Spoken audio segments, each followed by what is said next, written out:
Well, now to the latest in the ongoing strike outside correctional facilities across New York State. The National Guard made its way to many of those sites yesterday. And tonight, for the first time, the state is trying to meet the officers' requests. 20 News Side's Andy Payton has spent the last couple of nights with those officers in Attica, and he has the latest on these demonstrations tonight. Tonight, after 4 days of calls, for the first time, a response, with the State Corrections Department saying in a letter to all facility superintendents that they have temporarily suspended the HALT Act until staffing levels are improved. With this HALT Act, after 2 weeks, they let them go. The top ask of the officers that limits how long they can place a prisoner in solitary confinement. It kind of takes your leverage away, right? Yes, yes. Discipline is easy. You have to make people pay the price.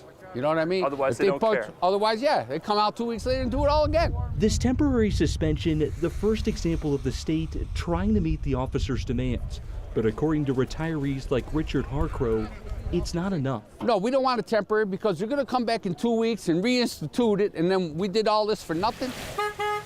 Tonight, the state accounting for that response, bringing in more National Guardsmen to sites across the state to at least have some sort of staffing in these facilities as the strike continues. Off in the distance there, you can see 6 or so National Guard trucks here in Wendy arriving on scene just 24 hours after we saw a similar site 15 miles away in Attica.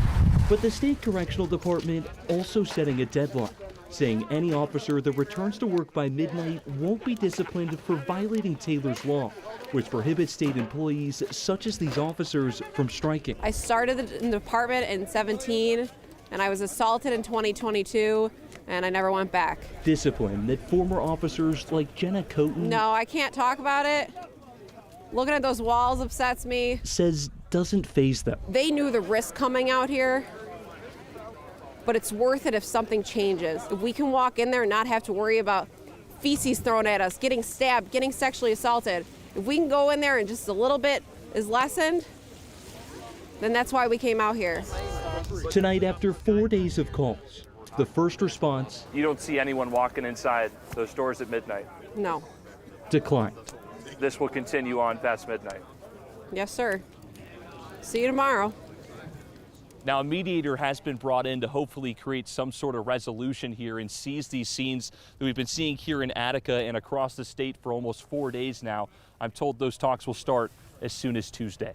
On your side here in Attica, Andy Payton, Channel 2 News.